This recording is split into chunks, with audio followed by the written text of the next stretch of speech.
Hello everyone, আসসালামু আলাইকুম। Welcome back to my channel Tanzila style. সবাই কেমন আছেন? আলহামদুলিল্লাহ, আমি তো ভালোই আছি। আশা করছি আমার সকল ভিউয়ার্সরা, ভাইরা, আপনারা যে যেখানে আছেন ভালো আছেন, সুস্থ আছেন।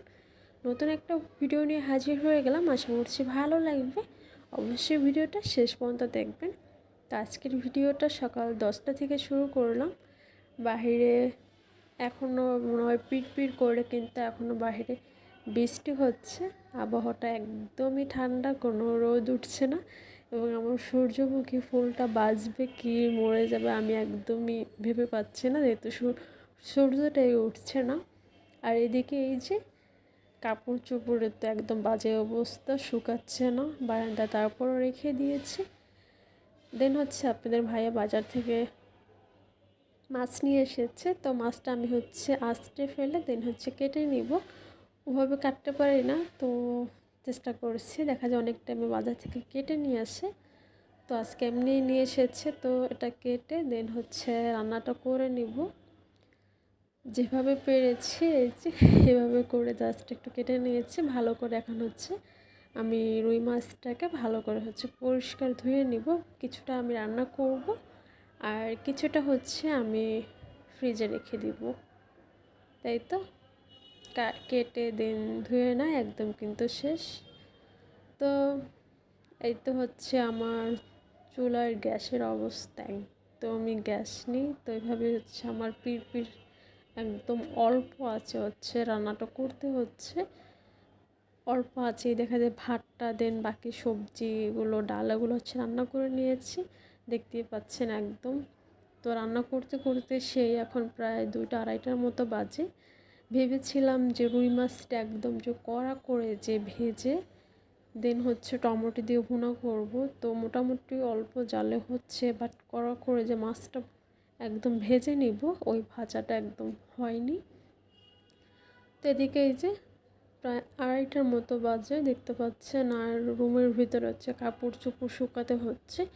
বারান্দায় একদমই শুকাচ্ছে না, তো একদম হিজিবিজি হয়ে আছে। এদিকে অল্প অল্প জাল এসেছে, দেখা যায় সকাল 9টা বাজে চলে গেলে দেন আস্তে আস্তে 3টা বেজে যায়। এখন মোটামুটি একটু আসছে। দেন আমরা খাবার খাবো দুপুরের টাইমে। দুপুরে খাবার খেয়ে একটু রেস্ট নিয়েছিলাম। তো এখানে আমি একটু পুডিং বানাবো। নর্মালি এখানে আমি একসাথে সব কিছু মিক্স করে দিলাম, দুধ দেন ডিম, চিনি। এখানে আমি 4টা ডিম অ্যাড করেছি। দেন সব কিছু ভালো করে মিক্স করে নিচ্ছি, এবং একটু কর্নফ্লাওয়ার অ্যাড করে দিলাম, এবং একটু বেকিং পাউডার, সাথে একটু ভ্যানিলা এসেন্স, একটু ভালো একটু ফ্লেভারের জন্য। এখন সব কিছু আমি একত্রে ভালো করে মিক্স করে নিব। এখানে চাইলে ব্লেন্ডারে কিন্তু মিক্স করা যায়, তো আমি ঝটপটভাবে করে নিচ্ছি। দেন একটু ক্যারামেল বানিয়ে নিয়েছিলাম, যে পাত্রে আমি বসিয়েছি। এখন আমি স্টিম করে নিব 30 থেকে 35 মিনিটের মতো। স্টিমটা করে নিলে কিন্তু আমার পুডিংটা হয়ে যাবে।